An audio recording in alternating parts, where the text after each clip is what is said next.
Hey guys, it's your girl Patience Noah Fuller, and welcome to Entrepreneurship Tea, where we are ditching the tea on entrepreneurship. We are sharing our successes, we're sharing the journey of entrepreneurship and those missed opportunities, because like I always say on here, if you don't manage those missed opportunities, they can become failures, okay?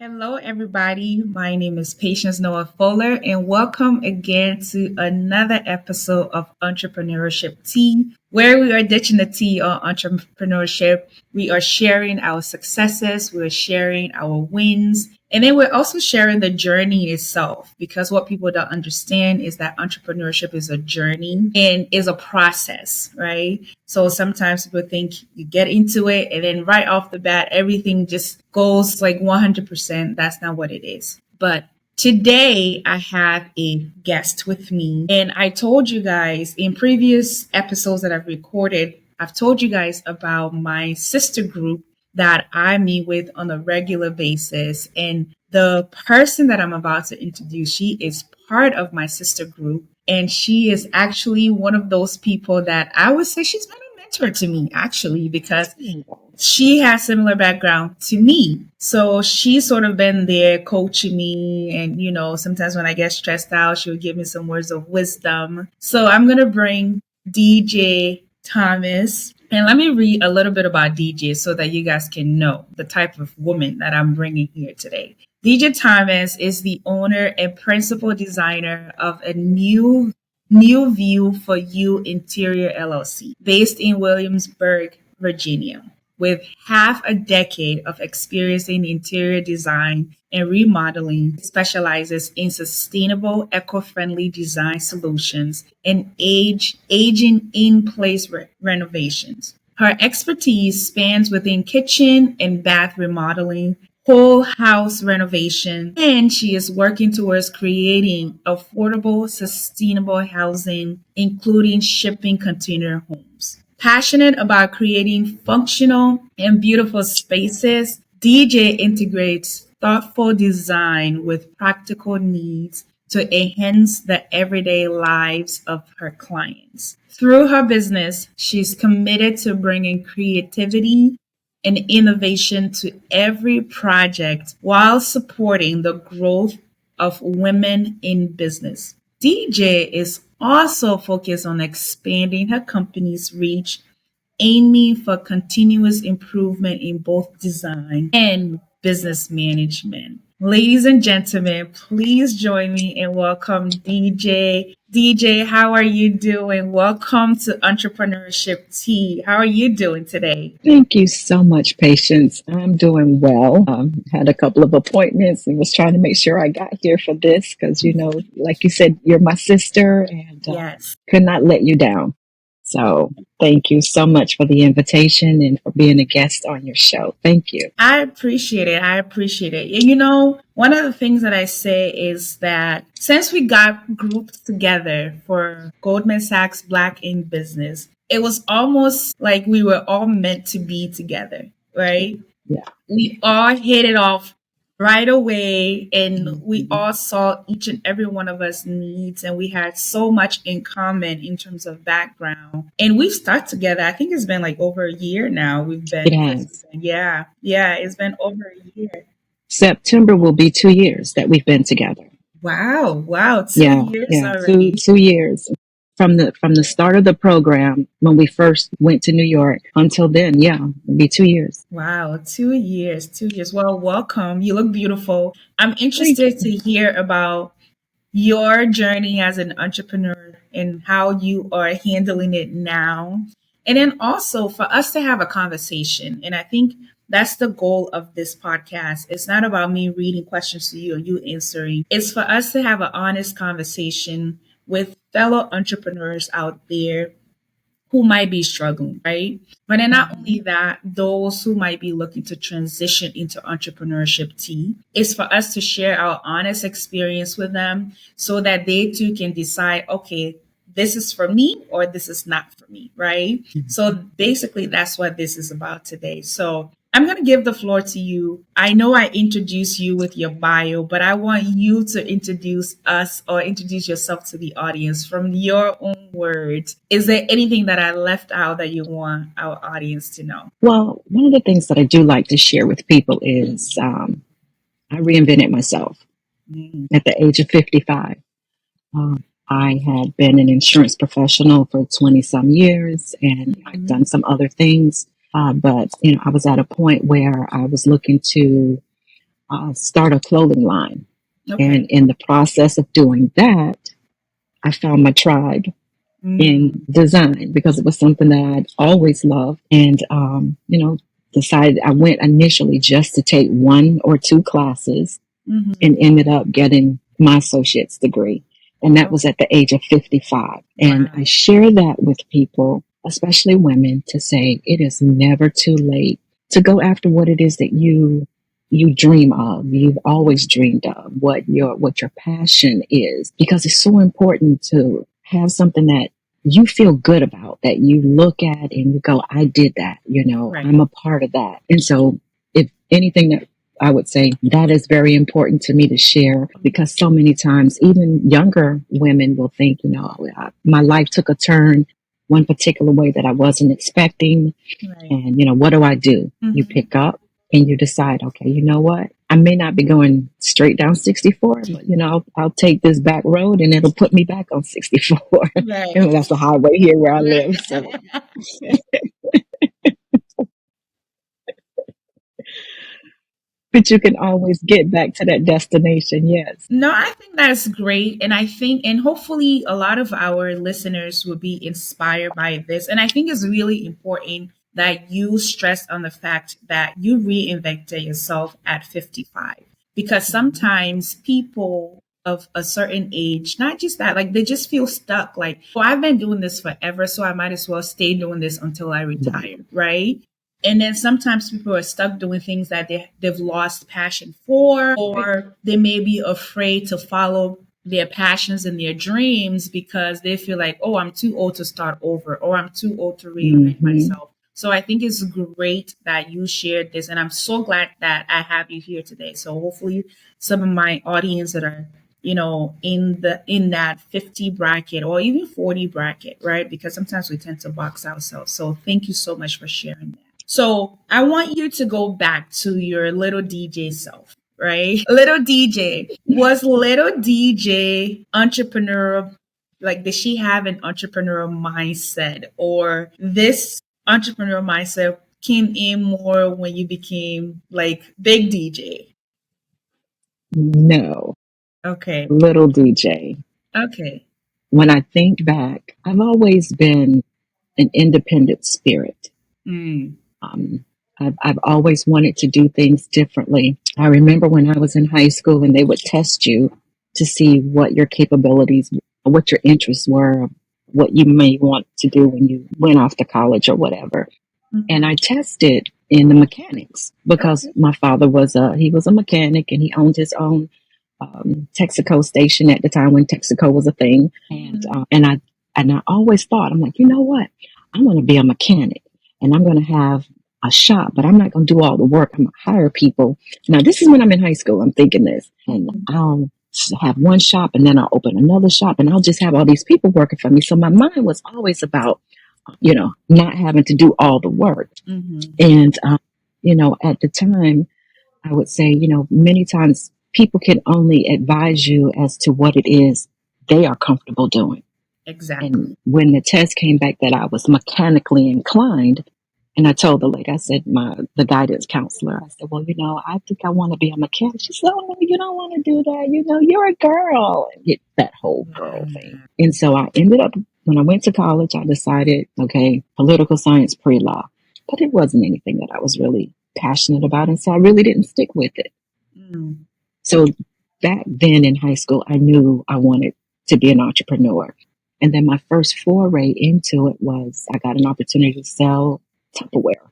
And Okay.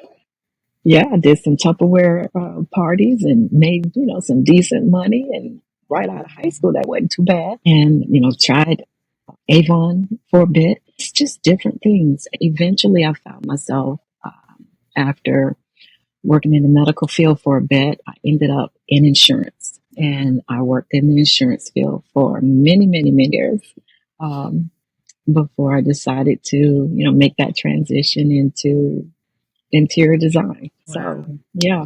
Well, I love when I have insurance guests because in my previous guest, Jonathan, he also was in insurance. So I love when I have my insurance guests because when you guys are talking, you're sort of talking to my heart. Yeah. You're talking to my heart. So for you, you transition into the insurance space and you spent about what, 25 years, was it? Like, hmm yep, about 25 years in the insurance space. So walk us through the journey about your experience during that time, because I think some of the misconception with those of us who are insurance agency owners or just anything, like people think that, oh yeah, you guys are making money or like you guys are rich, right? They don't understand that there are different levels or different layers of insurance agency ownership. And I know you were an owner under one layer. So tell us about that experience before we go into your experience as an interior decorator Designer. or interior designer. Yes, interior design.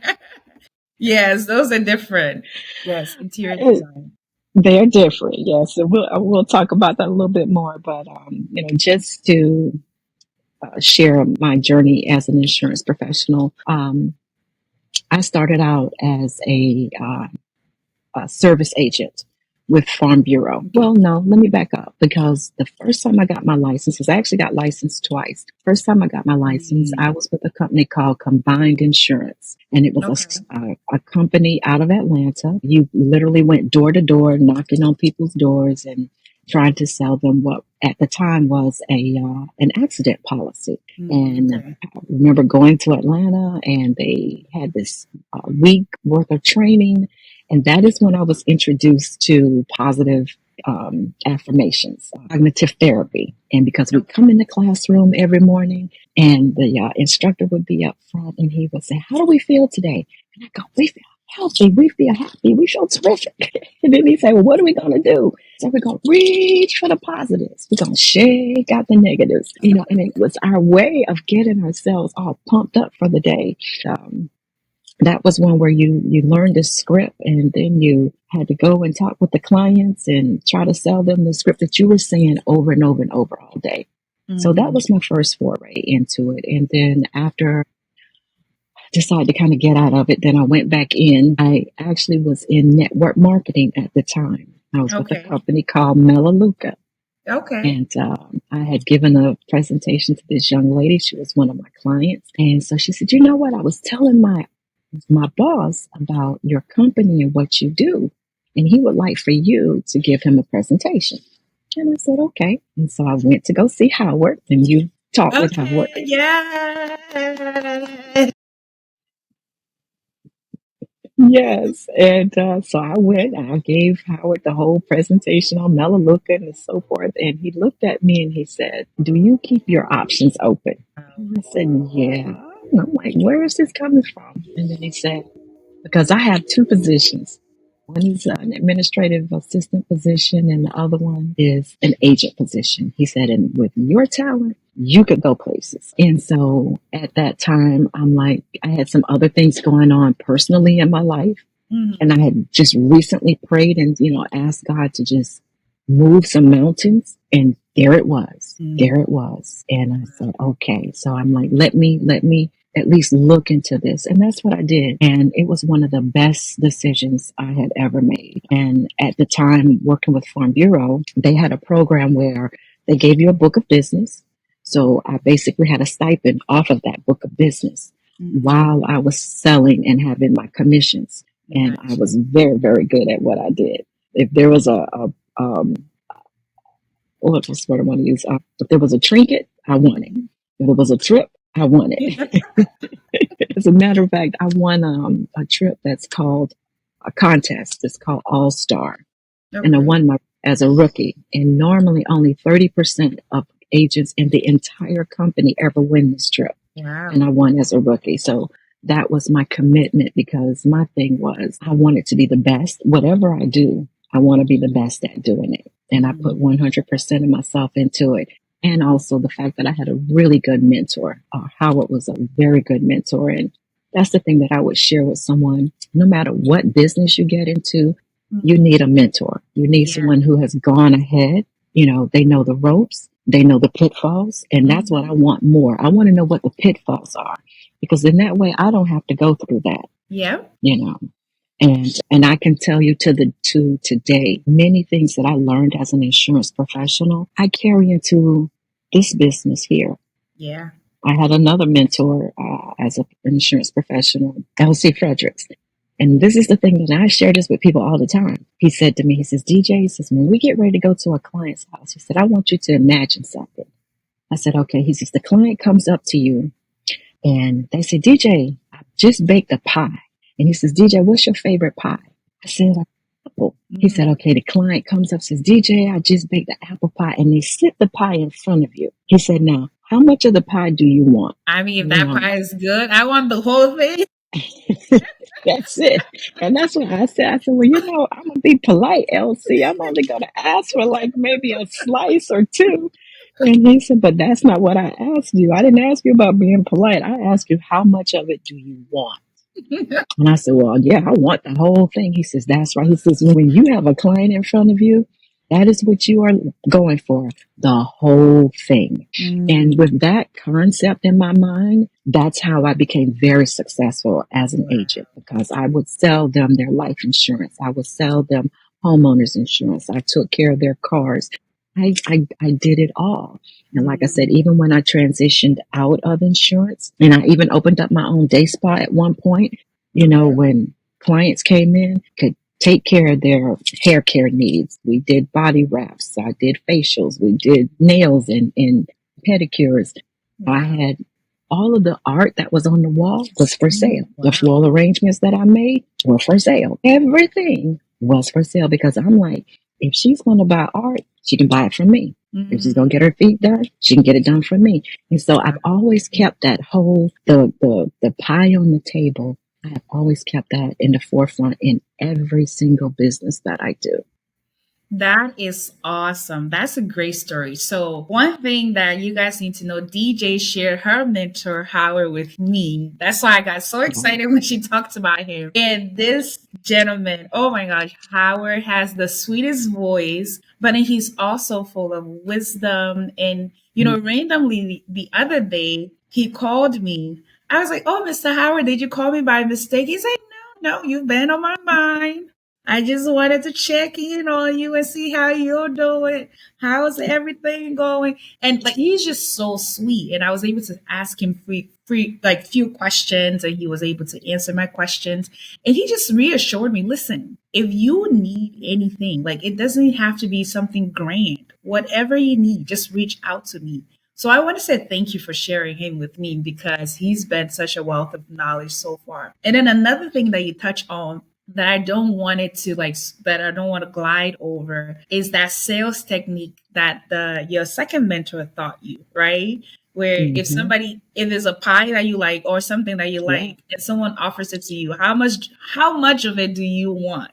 Do you that's want right. a piece of it or do you want the whole thing, The right? whole thing. And I think there's so many lessons in that, right? Whereas sometimes we try to be polite and we ask for just a slice when deep down we want more than a Mm-hmm. slice, right? That's right. So it's a matter of being confident and asking, right? They could have a whole nother pie like sitting in the back that they're willing to give to you, right? What does the not to get religious, but what does the Bible say? You receive not because you ask not. So you can't look. A closed mouth don't get fed, as they also say. Exactly, exactly. So I would definitely adapt that and I would take it to my team because I mean, we talk about my team all the time and some of the challenges and training them and things like that. So this is definitely one technique that I'm taking back to them. Another Good. thing as you were talking that I found out as you talk about your journey on the passion that you have for every single industry that you've been in, right? Mhm. And then not only that, whatever you do it to the best of your ability. And guys, when I say she does it to the best of her ability, when you see a video of DJ taking a kitchen or like something in your house, when you see the transformation, and of course, we're going to post videos of her work so that you guys can see. I mean, I remember the first time because we talked about our business, all of us talked about our business for about at least a year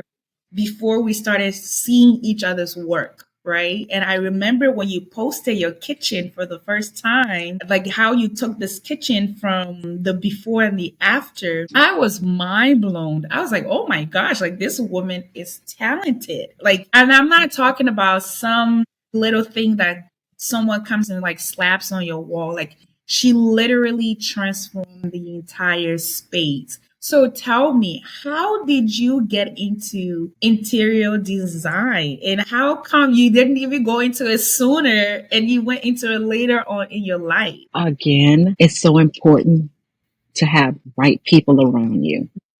Okay. And even though as a child, young person, I mean, my mom would come home and I'd have the furniture rearranged and, and I learned to sew and so I'd make curtains and I do all this stuff.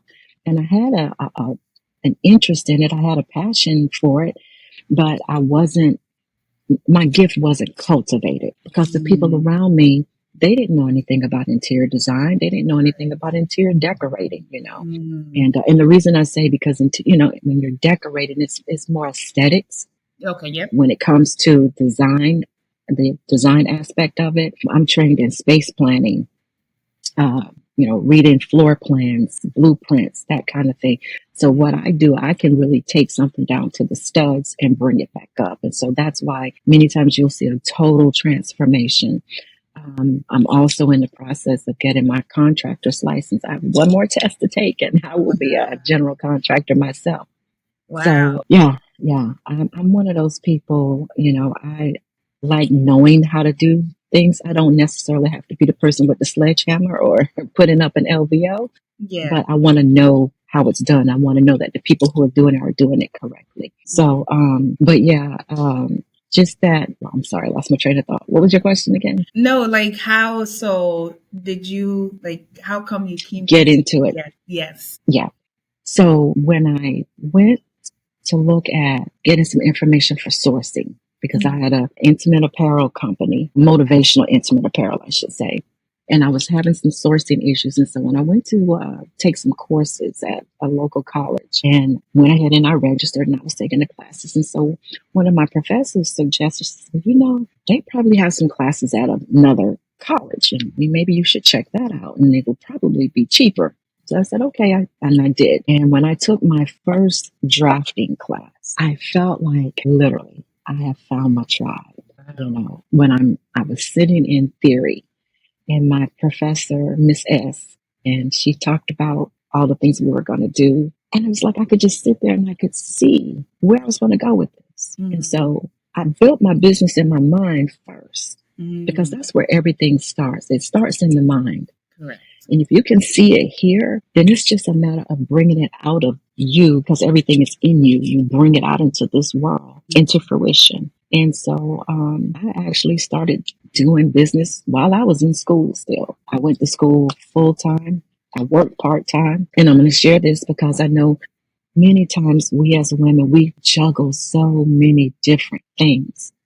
At the time, my daughter had decided to go into the military. In the Air Force, and I helped her out, her and her husband. So my two granddaughters came to stay with me while she went off to basic. Now here I was, going to school full time, working part time, had two young girls that I was caring for. And I was driving an hour to school and an hour back, 3 to 4 days a week. So it has to be something that you really, really want. You go into it with the mindset of, this is Stephen Covey, the author of The 7 Habits of Highly Successful People. He says, start with the end in mind. So you have to start where you know you're going to end up. I Right. knew I was going to have my own business. I had, Mhm. done different businesses before. And that's the other thing I want to share. Okay, so you started a t-shirt business and it didn't really work. Fine. Go start a different kind of business. If Yeah. that one don't work, fine. Start something else. But you keep at it until it clicks for you. Mhm. Because it's not that you failed. You didn't fail. You just figured out what wasn't the thing that you wanted or needed to do.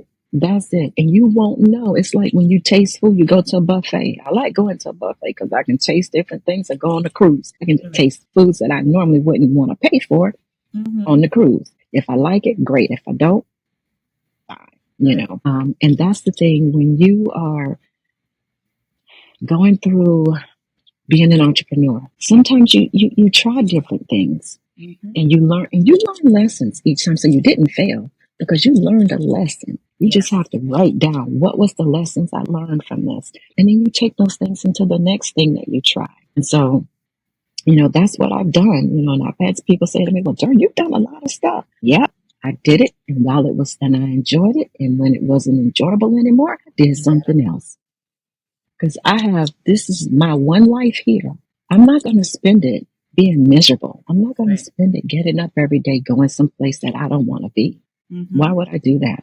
Right. So, I encourage people to try new things. And if you have to, like I said, sometimes you do have to juggle.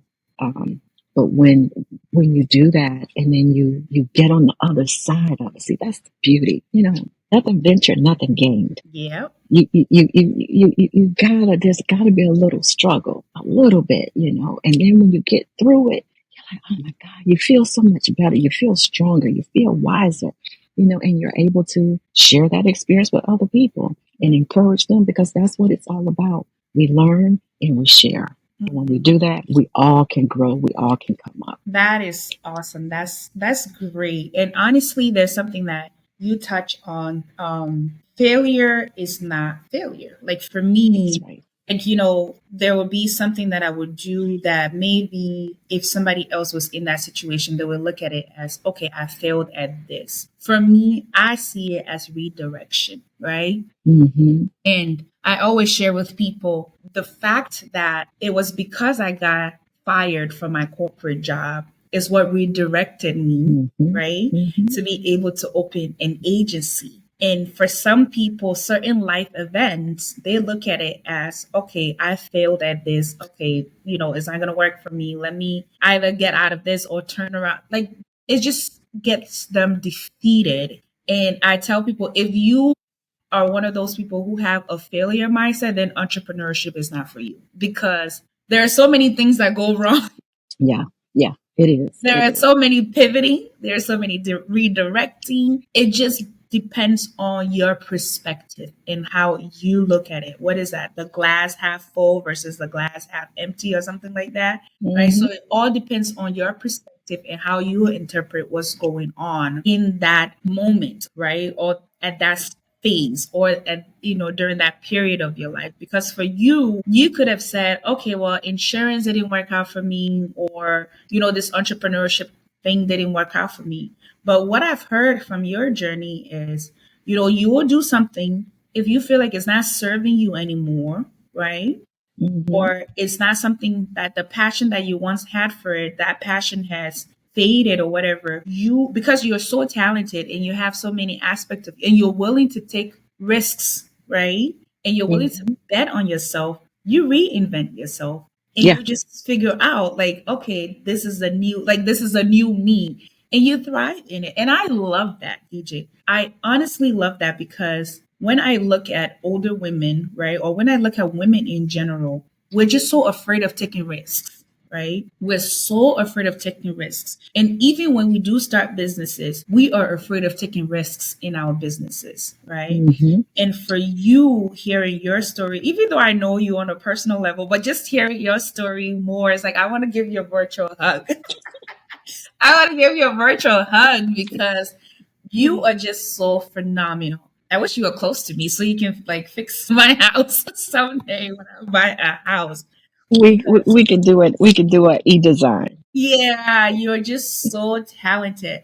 So I want you to walk our audience. So now let's transition to your design. right? Like I said, guys, DJ is so talented, and I'm not exaggerating. Like, she is just so talented. Like, when she designs a kitchen, when she designs a living room, when she designs, like, she is just so talented. Like, where, like, when you walk into a space, like, what goes through your mind? Like, what inspires you to come up with the designs that you come? So the first thing is when I'm talking with my clients, Okay. my goal is to pull out of them what they see up here. Okay. Yeah. So I do ask them several questions. I want to know what they like, what they don't like. But the most important thing is I want to know, how do you want this room to make you feel? Okay. Because if you think about it, when you go to any particular place that you've been and you walk in a room and you go, you remember the feeling of the space, probably more so than you remember sometimes what the space looked like. You just remember how it made you feel. Yeah. And that's what I want from my clients. And I tell you, I had one particular client, we used to work together, and he called me and he says, DJ, I want you to come and do my bathrooms for me. He had, 3 bathrooms in the house. Each bathroom it has its own look. The downstairs powder room was a boho contemporary. His daughter's bathroom was kind of a Paris French design, and then their bathroom was urban contemporary. Okay. And when we finished with everything, I'll never forget it. He looked at me, he says, TJ, I've seen your stuff and you've done really good work. He says, but what you did in my house, I've not seen before. And he says, I travel and I go to different places, nice places. He says, but I tell you what, there's no place that I have traveled or will travel that's going to be nicer than what I have when I come back home. Wow. And that is what I aim for, is for my clients to have that unique feeling. I don't do cookie cutter designs. I really try not to use the same tile or something, too many times. And if I do use a similar tile, I mix it up in such a way you can't really even tell. So I want it to be a memorable experience for the clients. I want that room to make them feel like an oasis, to feel like, okay, they've made an investment, because when you remodel a space, you've made a major investment many times. Yeah. And even if it's a small space, and let's say you spent $10,000-$15,000, that's still a lot of money, For some people, that's still a lot of money. And I want them to feel comfortable. I want them to feel just as excited as someone that I may have done a $300,000 project for. Yeah. And for me, the feeling should be the same.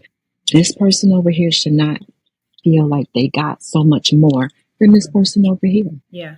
And then also, I think that was one of the things that we talked about on our meeting today, where we, you were talking about the client that had a smaller project, and you were just sharing with us that you want all your clients to feel like they're special, right? Regardless if they're paying 300,000 or if they're paying you 10,000 or 15,000.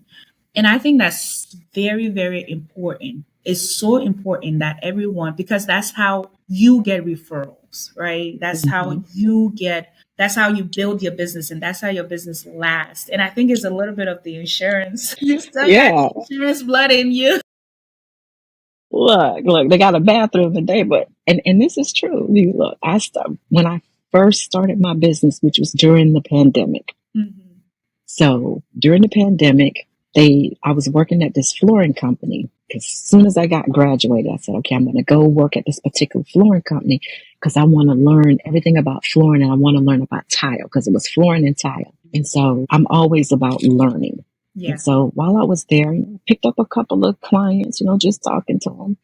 And my very first project was a lady who came in, and I helped put all of her tile and stuff together. But then I'm like, well, do you have somebody who can put it together for you, like do the whole renovation? So you have to be able to toot your own horn. Yeah. You have to be able to sell the things that you may not even have at the time. Because when I talked with her and I told her, and she says, oh, well, no, I don't. I said, well, I just finished interior design school, And I actually have my own firm. I have my own contractor, and we can come in and I'll do the design, and we'll just implement everything for you. I didn't have a contractor. I didn't have an office, but I had it in my mind, and I knew that I would find the right contractor, and I would put all those. Look at the girl. I didn't even have a business license at the time, but I sold myself, and Yeah. that is what people are buying. They are buying you, and they are buying your confidence. Yes. And one thing that I did that I learned in insurance years ago was like when I had to learn that script for combined, and Mhm. the guy told us, he says, look, if you miss, because it was you had to learn it verbatim. He says, if you miss a part, nobody's going to know the part that you missed, It's just you. just you. And so my thing was, she didn't know, what I didn't know. They don't know what you don't know. Yep. But you have to be willing to the things that to know that there are things you don't know, but you'll learn it. Mm-hmm. And trust me, I've made mistakes along the way, and oh my goodness. But each project I got better, Yeah. and I learned. Yeah. And I learned about my finances. I learned about how to estimate. I learned how to really charge. I learned what my worth was when other people don't think that you're worth $150 an hour, Yeah. for a consultation. Tell you, oh, you only need to charge $50 an hour. No, I don't think so. And there are people who charge, way more than that. You have to determine, and if you're comfortable at charging $25 an hour, and that's where you are comfortable, do that. But after a while, you're going to realize I need to bring this up to 50. And so as you get more comfortable, you'll be able to do it. But getting back to that, I sold myself first. I sold what my abilities were, and I knew what my abilities would be. And when she said yes, I went and got a license. I went and opened a bank account. I went and got my LLC paperwork done.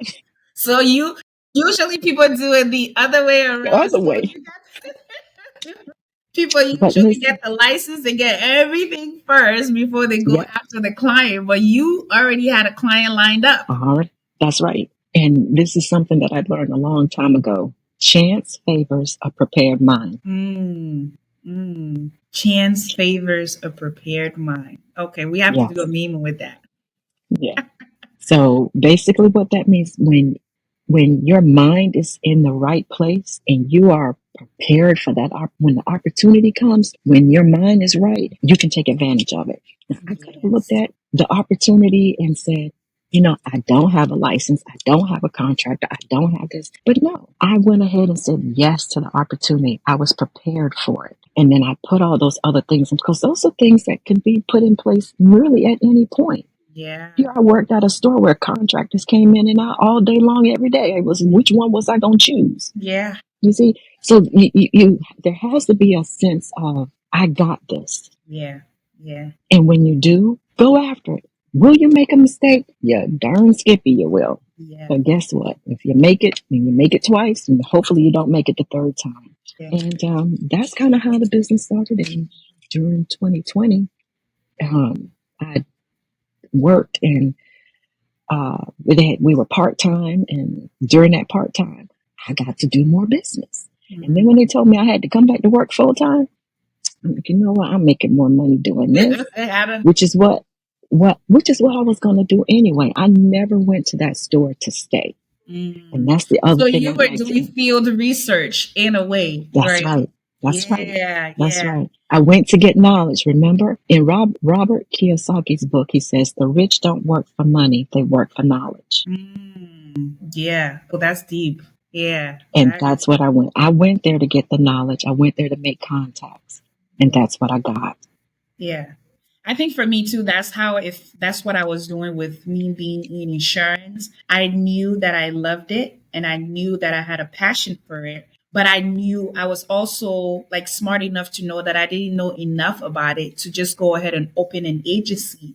So I needed to work in different areas for a Mm-hmm. while so that when I was ready to open an agency, I had some level of knowledge on what I was Right. doing or what I'm doing. So I think that's great that you touched on that because for those who are looking to come into entrepreneurship, they need to hear this and understand that it's important for you to do that research, right? Sometimes some Mm-hmm. people want to do it from behind the computer, right?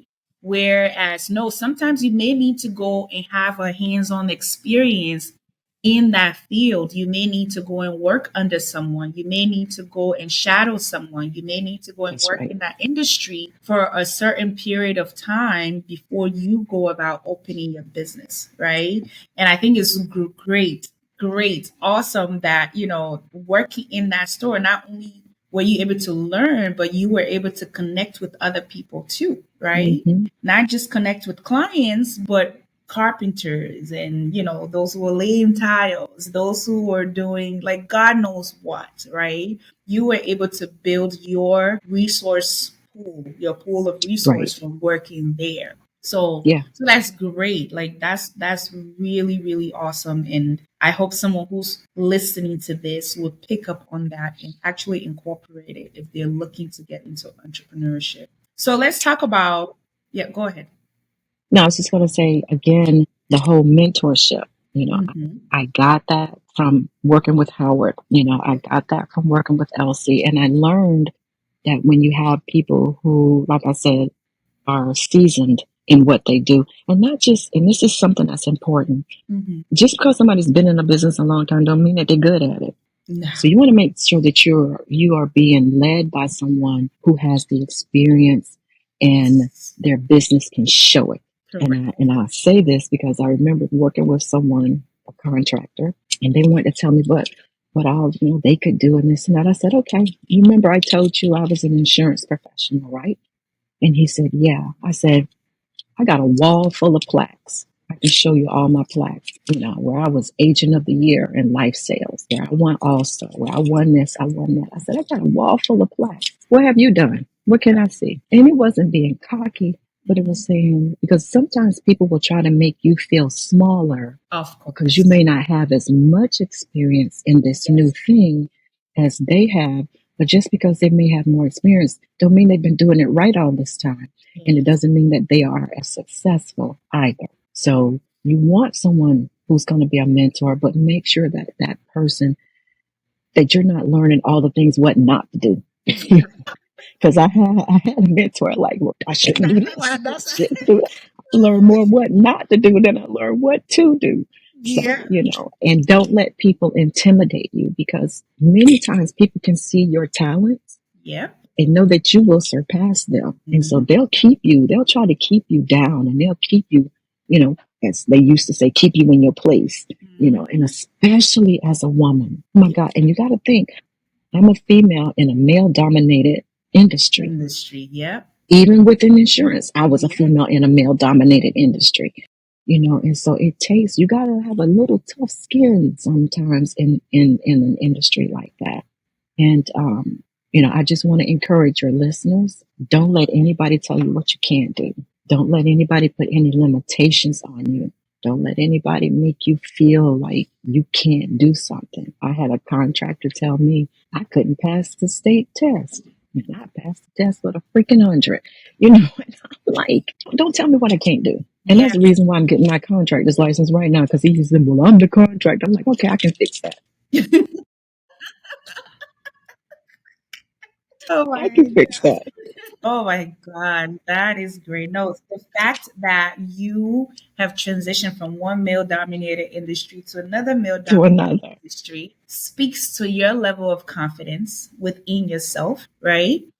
Hmm. And how you feel about yourself, betting on yourself, right? Because it takes a lot of confidence to say, I'm coming from this and I'm going to go start all over in this, Yeah, right? And where it might seem like you're starting from the bottom, right? And you're working your way up at the top. But I think you are doing wonderful. There are so many skills that are seen cross over from like the insurance field, like just how you approach your initial contact with your clients and things like that, right? The level of yeah, conversation that you have with them, right, is the same thing that that we're taught in the insurance industry. Really listening to the client and hearing how they feel and making sure that you deliver according to what it is that they want. Once you get into that risk management space now, right? right. Yeah, it's Exactly. all about really listening to your client versus, okay, I'm going to push something in front of you. Same thing with design.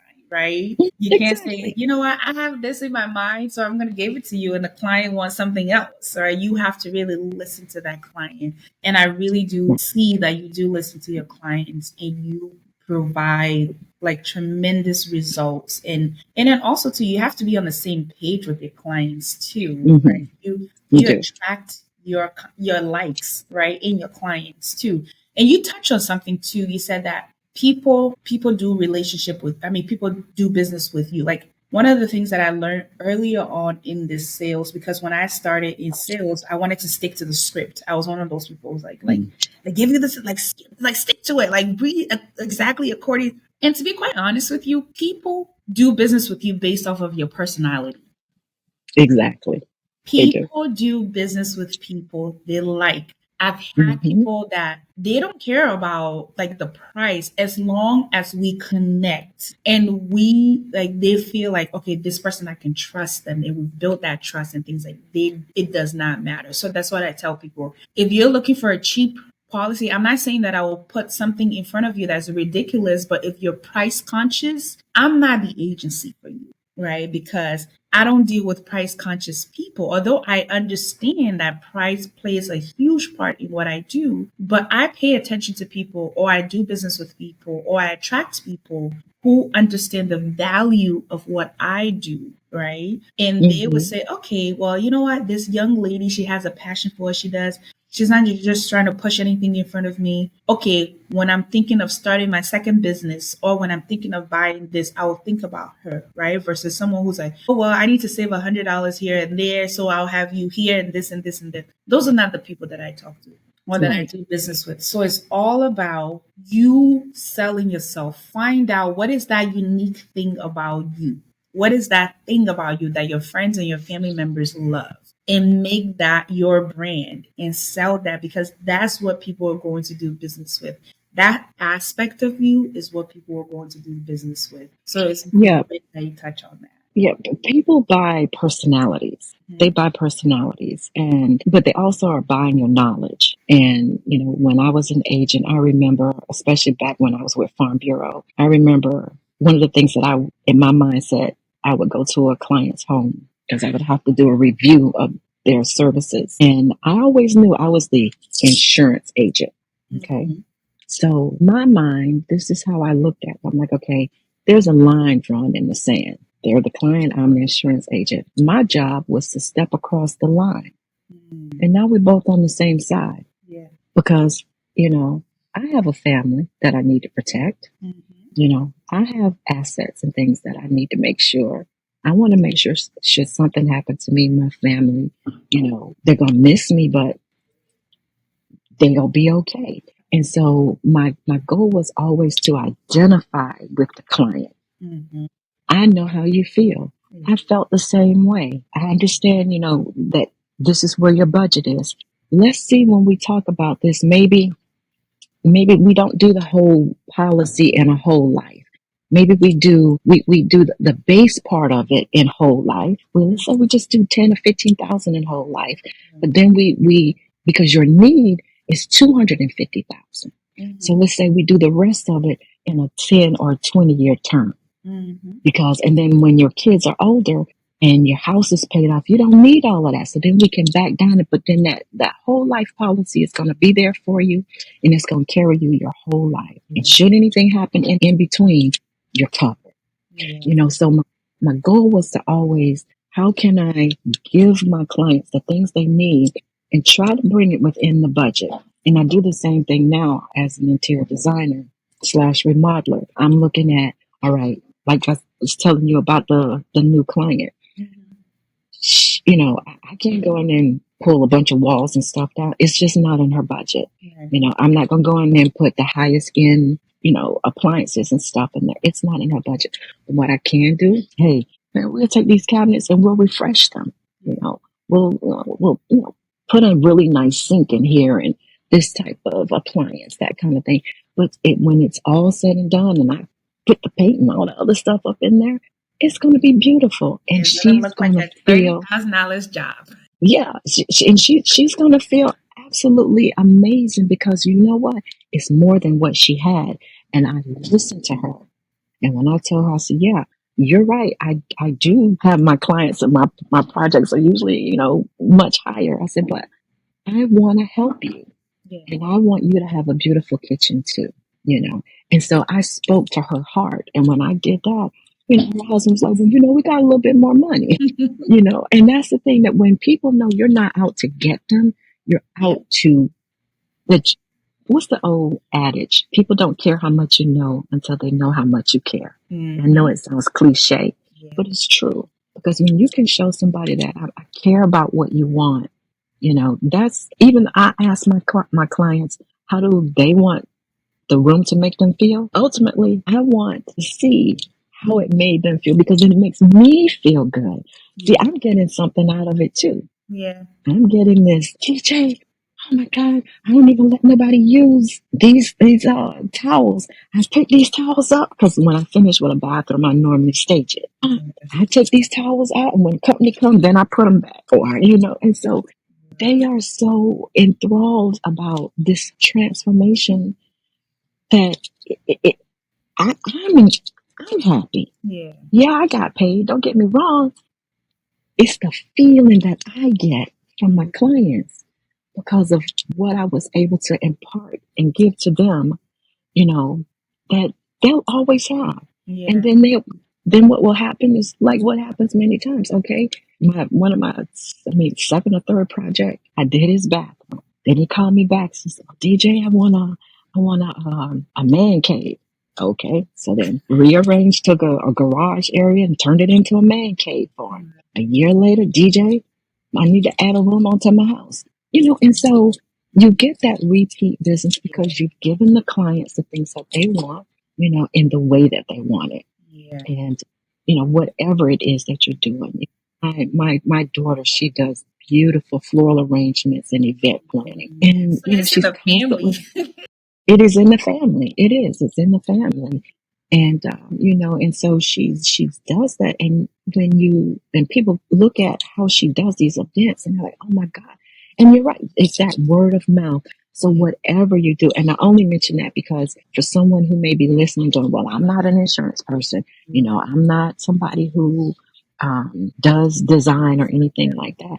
Whatever it is that you do, put your all into it. Show that you care about it. Show that you care about your clients. Give your clients more in use value than you take from them in cash value. Yeah. And you'll hear me. I say all these things because I read a lot, and I love getting information from old avatars and stuff. But I find that that's old wisdom, and Yeah. sometimes today, young people don't get that older wisdom. Yeah. They look to TikTok, and I like TikTok, but sometimes it's just sitting down with someone and having a conversation. You glean so much by talking to people, real people, Yeah. and I'm grateful. I am so grateful for the mentors that I've had in my life. I'm grateful for you because I learned things from you. I'm grateful for our other sisters in our group. We're always keeping each other accountable. That's the other thing. Surround yourself with people who will keep you accountable, Yes. Yes. because it's so easy for us to come up with a reason why we didn't do something. Yeah. And you know what? We'll justify it for ourselves. Hmm. But does that help us to build? Does that help us to grow? Yeah. And be open to the constructive criticism. Everybody can pat you on the back. Oh, DJ, that I looks so know. good.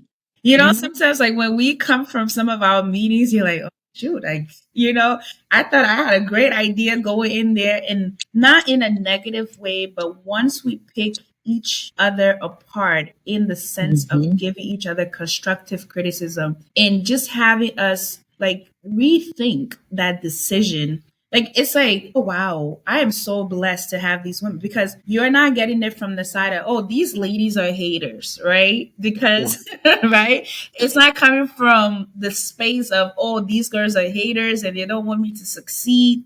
It's like, these are my sisters and we are on Mm-hmm. this journey together. So let me pause and think about what they're saying. You know what I mean? And that's what I Right. love about our group. Yeah. And that's what I love about the women. And hopefully one of these days I'll have like a huge podcast with all of us together. That would be wonderful. One of our meetings will be like a giant podcast where we all just share.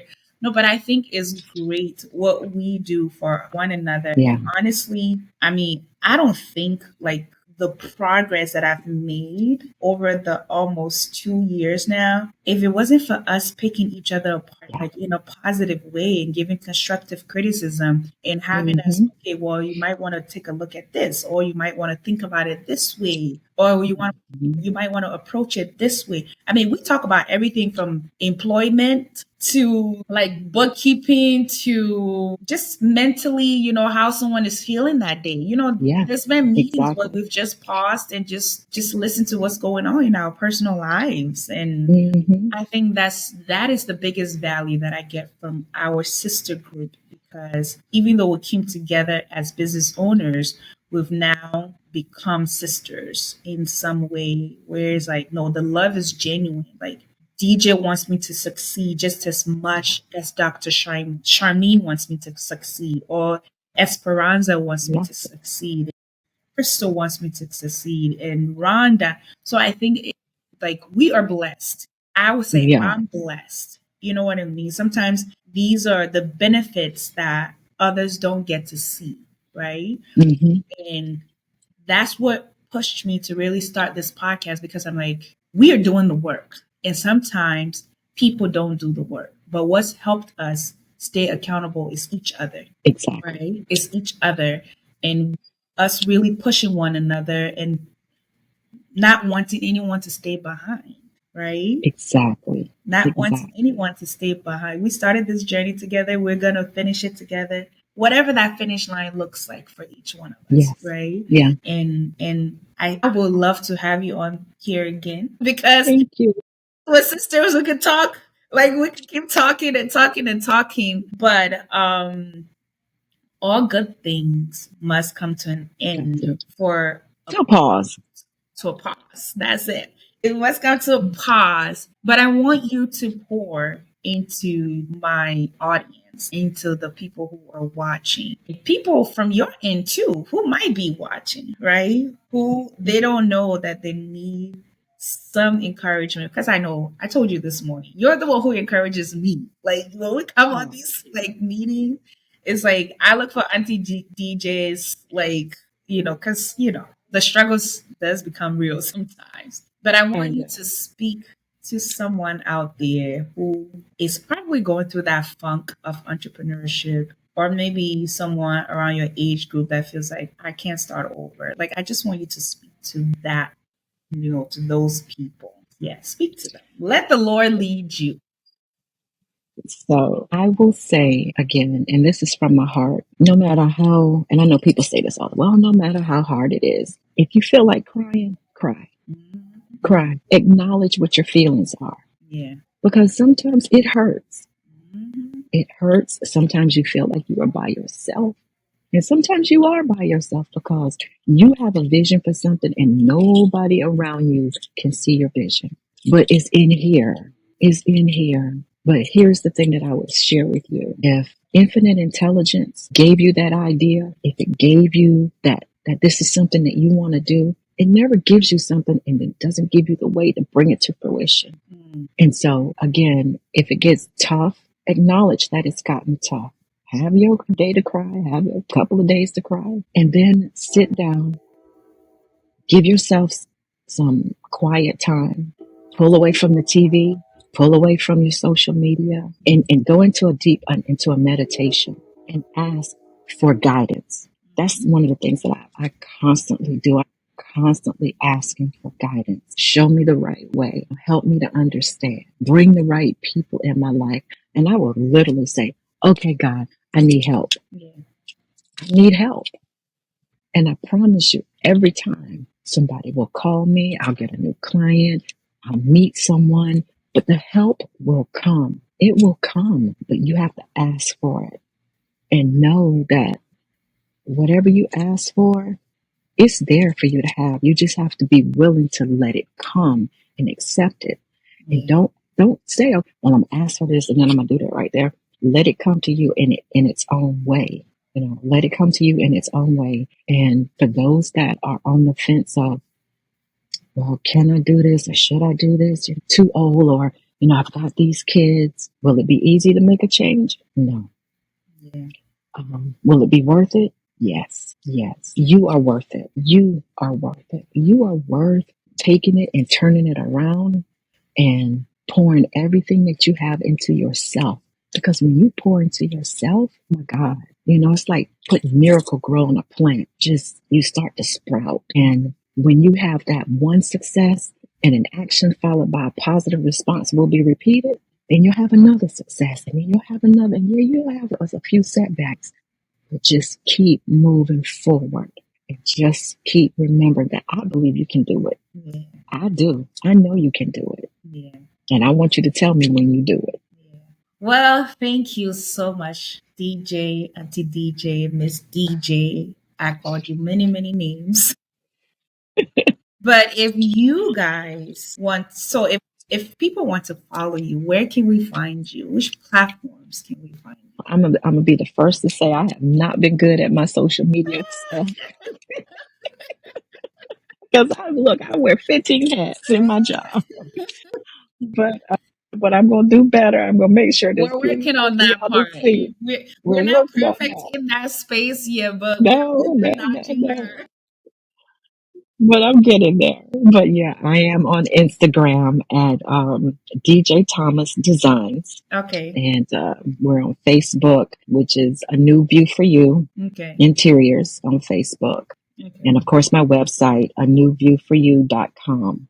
Okay. So basically, I mean, I got some others, but it's going to take me the weekend to get some stuff Awesome. uploaded. Yes. So what we would do, we will have your social media in the description so that Okay. those who want to follow you on social media, because I'm sure somebody from Virginia might see this, or it's just anybody who's looking for a virtual like interior Yeah, designer yeah. We can could do see we can you do and they'll virtual. want to, yeah, they'll want to reach out to you because like I said, she is talented and I will have her back because we didn't even get into the nitty-gritty of what she does, but we will put a clip of her work at the end of this video so that you guys can see really truly how talented DJ is. She has the passion for what she does and she treats her clients like they are kings and queens, like she's saying. Like it's one thing for people to say something, but then there's another thing for you to see it. And I'm telling you, for like months, I heard her talking about her work and then she put a video together. I was like, oh my gosh, like she is who she thinks she is. Like she is that good. So I'm not hyping her Thanks. just because I'm hyping her. I'm one of those people if it's not good, I'm like, "Eh." But no, this is truly good. And I mean, DJ is phenomenal. She's talented. So if you are looking to remodel your homes, if you're looking to remodel your kitchen, whatever it is, please reach out to my good friend, my sister, my auntie, all in one. Please reach out to her. She will make sure that she delivers. And if you reach out to her, tell her that you saw her on this podcast. Okay, that Yes, you saw yes, her on yes. this podcast. And yeah, thank you all for Let me say one other thing. okay, One other thing. And that is the name of my business. okay, yeah. A New View for You. Mm, That was intentional because that's what I give my clients, a completely new view. yeah. But it's also what I gave myself. I see myself completely different now. And that is what I want for you and your viewers, a new view for you. A new view for us, y'all. DJ said it. Yes. Thank you all for watching. Please like, please share, please follow because I think this was a great episode and somebody needs to hear this episode. For those of you who've been supporting us, what else can I say to you guys? Continue to support us. Thank you. Share, like us, follow us on all of our platforms. We are growing, but we need to grow more. The next 3 months, we need to get to 150 subscribers. But that can only happen if you are sharing these stories, these platforms, what we're sharing with you. These are all things that we are currently going through in our businesses, right? So we're here to encourage you to hang on, to stay positive, keep working, press through those tough times, And I'm sure you'll come on the other side. You'll come across on the other Yeah, side, on the other side. just like we're pushing. It's a journey. It doesn't end. It doesn't happen within 5, 10 years, but sometimes 20 years, right? But at the end of the day, we are learning. We're learning from one another. And I'll keep bringing people on here that you too can learn. Thank you for watching. Bye bye. Bye.